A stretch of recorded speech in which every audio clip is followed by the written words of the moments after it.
This is a Squiz podcast. We're your shortcut to being informed. Squiz Kids! It's your daily news fix. Fun, free, fresh.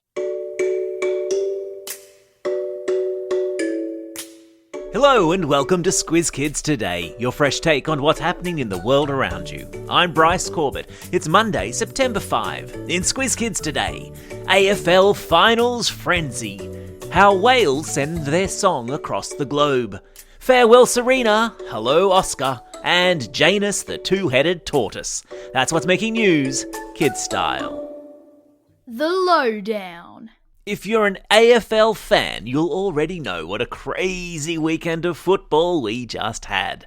If you're not, here are some of the words used by the experts to describe the 4 nail-biting finals we saw. Exhilarating, historic, unbelievable, incredible, the best final you'll ever see. Now, sports writers are known to exaggerate, but this weekend they were being accurate. In the first game between Brisbane and Richmond, the lead changed 17 times before the final siren. Imagine that! No matter who you were going for, you had 17 moments when you were either suddenly filled with hope because your team went ahead, or stressed out because they just lost the lead. In the final minutes, Brisbane kicked a goal and won by just 2 points, 106 to 104. Then Melbourne played Sydney.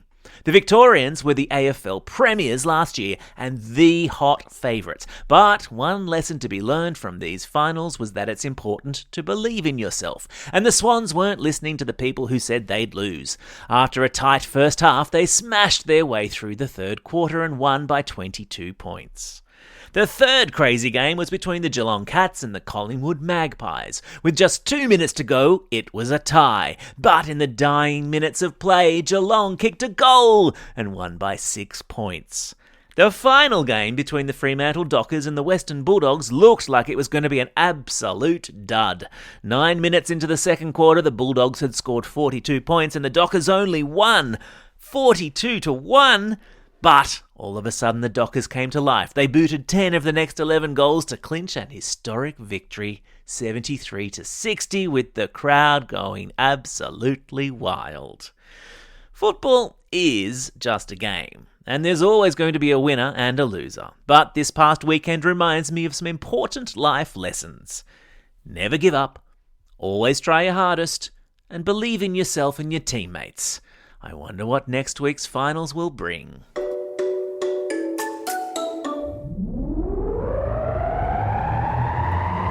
Spin the globe. Each day we give the world globe a spin and find a news story from wherever it stops. And today we've landed in Switzerland, where Janus the two-headed tortoise has just turned 25.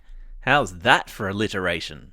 Janus is a Greek tortoise who was hatched at the Geneva Museum of Natural History in Switzerland a quarter of a century ago.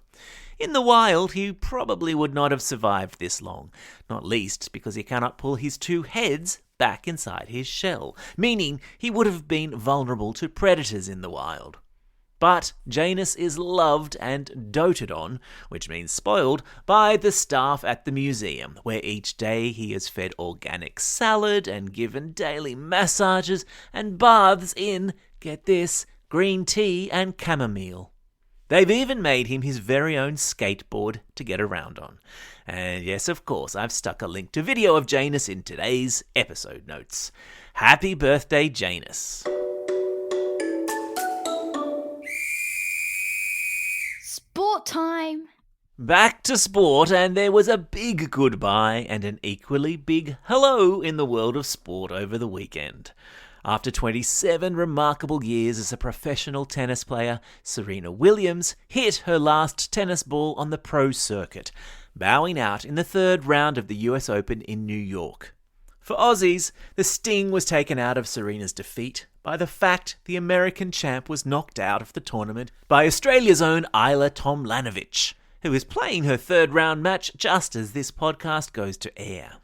And while the world said farewell to one of the greatest champs the sport of tennis has ever seen, it was also time at the weekend to say hello to a champion of the future.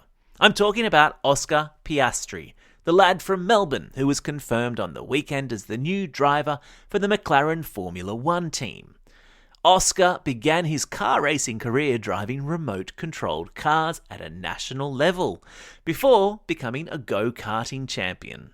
And you thought go-karting was just for birthday parties.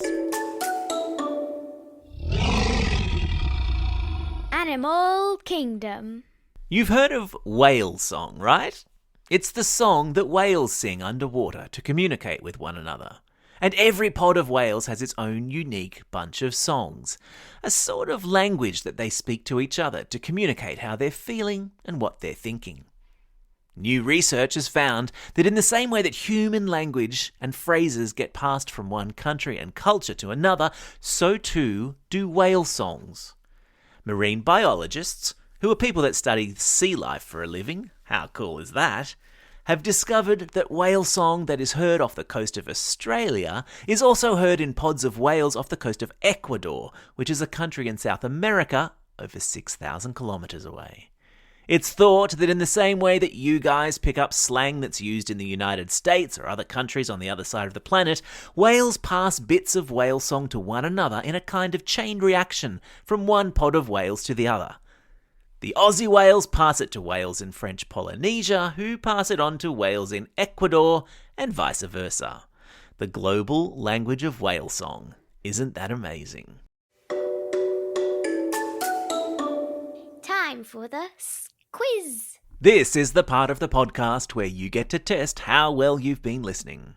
Question number 1. Which Australian city does McLaren's new Formula One driver Oscar Piastri come from? Yeah, that's right, it's Melbourne. Question number 2. What do we call people who study marine life for a living? Yeah, that's right, they're marine biologists. Question number 3. What's the name of the two-headed tortoise that's just turned 25?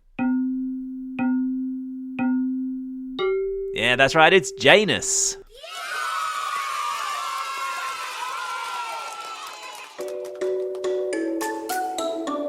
Shout-outs.